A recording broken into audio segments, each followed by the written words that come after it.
Friday, May 15th, 2018. My name is Bill McCamley. I am a state representative from Las Cruces and Mesilla in New Mexico, and I am also a candidate for New Mexico State Auditor, and wanted to take a couple minutes of your time to talk about the water situation here in New Mexico. So we had our first meeting of the Interim Water Committee.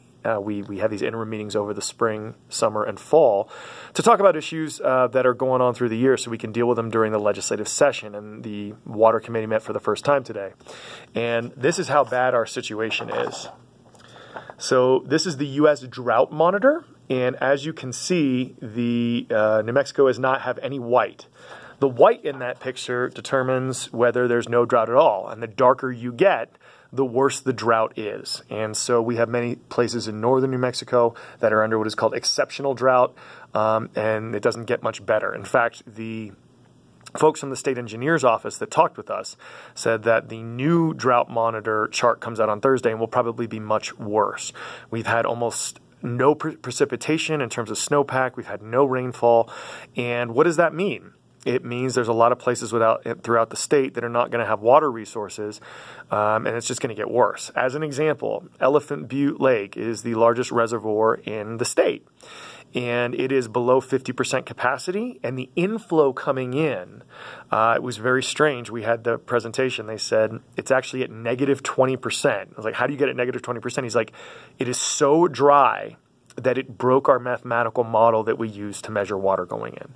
So it's probably not going to get better throughout the summer. And this is going to mean water restrictions. It's going to mean farmers are going to have a really hard time finding water. And it's going to mean a fire season that is probably going to be pretty bad. So the question I asked is that we in Doña Ana County had a fire up in our pass between Las Cruces and Alamogordo. We hardly ever get fires down there. And the response was that the Forest Service said that we are already in the critical stage of warning for forest fires, and that's really tough. Now, what can we do about this? Well, you can look at water restrictions. You can look at trying to do more water desalination. You can look at new ways of doing transfers back and forth called water banking. We're working on all of those things in various capacities throughout the state, but one of the problems that we've got is that our state agencies that are set up to deal with these issues have a lot of vacancies. So if you'll remember, we had that huge oil and gas price drop the last few years, and the governor refused to look at any kind of revenue increases, which means we had to cut and cut and cut.